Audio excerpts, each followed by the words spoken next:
Medics here use a simple, colour-coded bracelet to identify severely malnourished children. I mean, this child is really looking quite lethargic, so they're in the... Therese Eriksson is a Swedish nurse. Green is they're okay. They're okay. Red, they are severe malnourished. But if you look here, yeah, to make it more...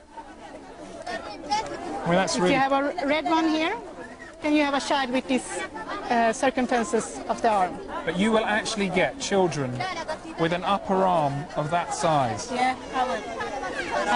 How many children a day or a week would you estimate approximately that you see in yellow, orange or red now? 50 to 100 maybe. 50 to 100? Yeah, maybe and that's something a week like that. or a month? No, that's per day. Per day? Yeah, per day. Despite years of international aid, Ethiopia is still threatened by starvation. More than 8 million Ethiopians, mostly children, are now reliant on foreign food handouts. It's really quite upsetting to see desperate faces queuing up for food and for help. The thing that gets me, I suppose, is this looks completely chaotic to me and very busy, but they're actually saying this is a very quiet day and a very quiet time.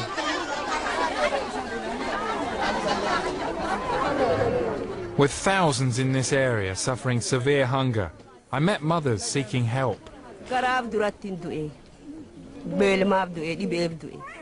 People just gave up the will to live because they were so hungry. They've died in great numbers. We can't even bury the dead properly. Corpses have lain in the open for days and days on end. Death is everywhere around us. I don't know what our future will bring. Only God knows what will happen to us.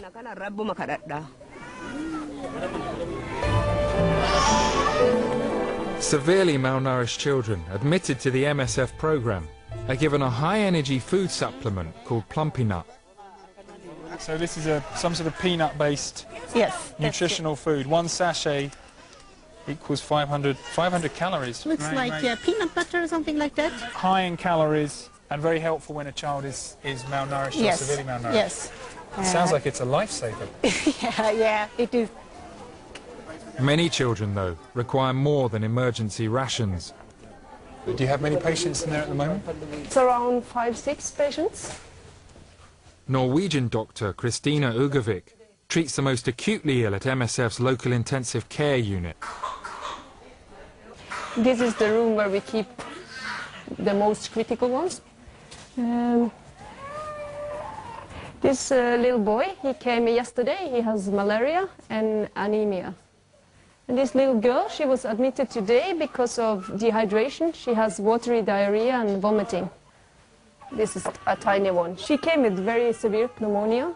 She was breathing 100 times per minute. She was like really breathing fast. This one also, pneumonia, dehydration. This child is very malnourished. Tiny little thing. Has it been difficult working here? Yeah, of course, and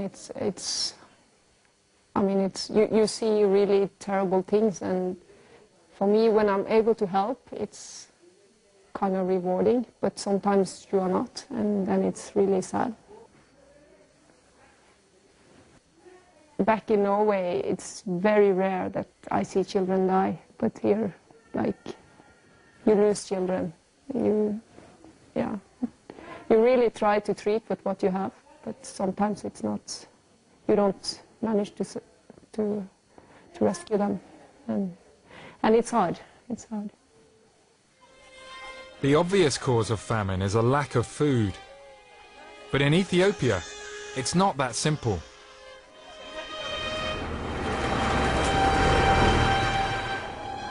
In a nearby market, the stalls look surprisingly well stocked. But the price of food has risen by up to 500% because recent harvests were delayed by late rains. And as a result, the poorest can't afford to feed themselves. Ethiopia is constantly on a knife edge. Even at the best of times, farmers here don't grow enough to feed everyone. So a simple change in weather patterns can threaten millions with hunger. The situation is made worse by the ever-growing population. Since the famine of the mid-1980s, the population of the country has more than doubled, and it's still increasing now at more than 2 million a year. So that's 2 million more mouths that need to be fed, and the country simply can't keep up. It can't provide enough food for all those new hungry stomachs. As we go forward and the population continues to increase, it does make me worry that Ethiopia's biggest tragedies could still lie ahead.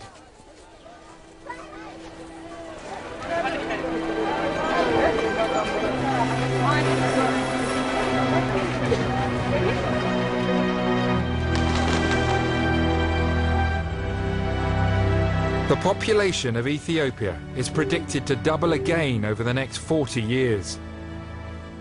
And across Africa, there could be 1 billion more people by 2050. As resources diminish, humans are being forced into more treacherous habitats in an effort to survive. This is Lake Chamo in southern Ethiopia. It's home to one of Africa's deadliest animals. Tanya set off in search of the Nile crocodile. These waters are some of the most crocodile infested in the whole of Africa. I'm hoping to find some crocodiles in what the locals call crocodile market. The banks of Lake Chamo are home to over 1,000 Nile crocodiles. They are the largest predators in Africa, growing up to 20 feet from nose to tail. Crocodiles thrive at Lake Chamo because there's plenty of food. But there's competition. Every day, hundreds of fishermen brave the waters to lay their nets. And amazingly, it's the crocodiles that have come off worst from these encounters between man and beast.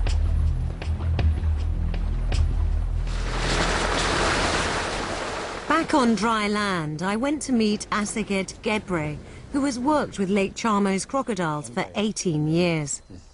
Right now, the #1 enemy of the crocodiles are fishermen who uses fishing nets. Like this? Like this. It's immensely strong. Really? So whenever crocodiles get entangled, they will never escape death. Even this guy, I mean, this guy's huge. Yes, it got entangled in fishing net at Lake Chamo and died. Drowned. Drowned, yeah, drowned, they died. It's estimated that 10% of Lake Chamo's crocodiles drown in fishing nets every year. At such a rate, they could soon become extinct here.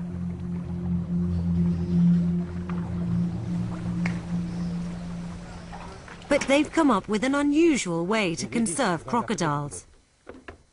Oh, look. They're everywhere. Aseged is the manager of Arbor Minch Crocodile Ranch. And it's feeding time. Of this age, we have got 2,228 crocodiles. They are 3 years old. Yeah, they are 3 years old. These guys are only little, but can they still do us serious harm? Yeah, they can. They But, can? they can't break your bone, I think. Yeah? But, We are safe up here, aren't we? Yes. This is primarily a commercial venture. Surprisingly, these crocodiles are reared for their valuable skins. They'll be sold for export as handbags, boots and belts, earning much-needed income. But a few will be lucky. Every 5 years or so, Aseged releases 500 young crocodiles into the wild. With sad irony, the future of these magnificent beasts may now rely on the followers of fashion prepared to wear crocodile skin.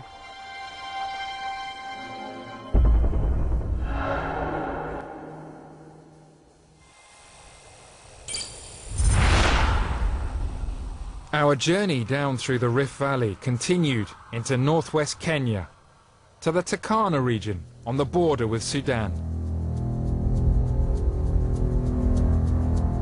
This area is home to the Turkana people, nomads who tend their cattle in some of the most extreme conditions on the planet. But their pastoral way of life is under threat.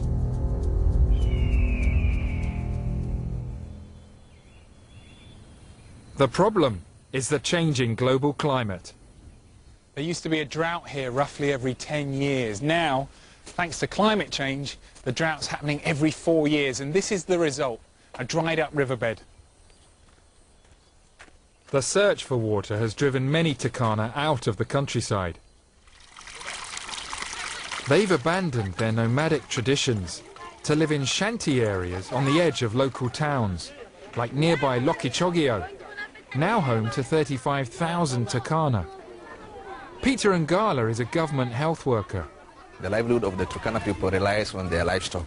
So when there is persistent drought and famine, there is no pasture, there is no water, so they lose a lot of their livestock. And as a measure to mitigate, you find they move to towns.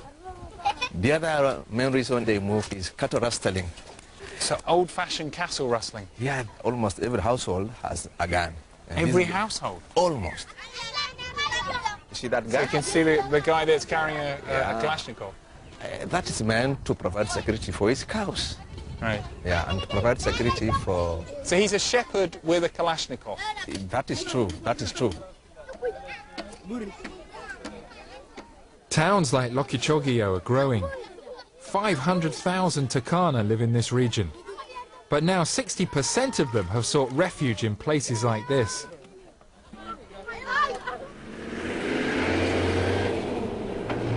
I drove out of town to visit an Adaka, a Turkana community who are still living in the desert. It was a 4-hour drive into the middle of nowhere. This is a dangerous place.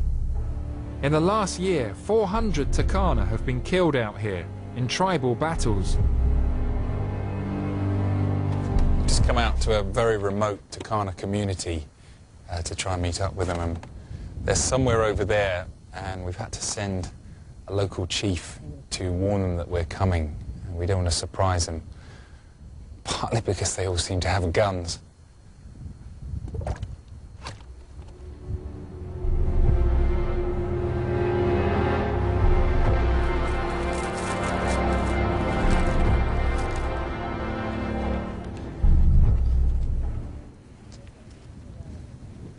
So these are the men of the community.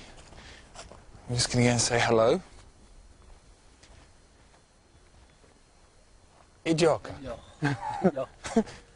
We do the full one, okay. Ijoka. Ijoka. How are you suffering as a result of the climate changing and it getting hotter here? Our world has changed. When I was growing up, there used to be plenty of rain and pasture for our livestock. I want you to tell the world that now we are dying of thirst. We're starving. Look at us. We're emaciated, and soon we will die of hunger. As a result of the drought, violence between tribes across the region has intensified. Adakas like this one have become targets for heavily armed cattle rustlers. Our main enemy is the Toposa tribe from Sudan. They steal our livestock and they've killed many of our people. This enemy will finish us.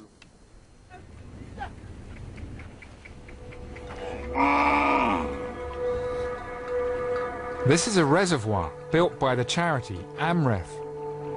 It offers some hope of salvation for the Turkana still living here. But as the only major source of water for miles around, it's become a focus for cattle rustling. Approximately that you see in yellow, orange or red now? 50 to 100 maybe. 50 to 100? Yeah, maybe and that's something a like week that. or No, a month? No, that's per day. Per day? Yeah, per day. Despite years of international aid, Ethiopia is still threatened by starvation. More than 8 million Ethiopians, mostly children, are now reliant on foreign food handouts. It's really quite upsetting to see desperate faces queuing up for food and for help. The thing that gets me, I suppose, is this looks completely chaotic to me and very busy, but they're actually saying this is a very quiet day and a very quiet... To make it more... I mean, that's if really... you have a red one here, then you have a child with these circumferences of the arm. But you will actually get children with an upper arm of that size. Yeah, I will. How many children a day or a week would you estimate time?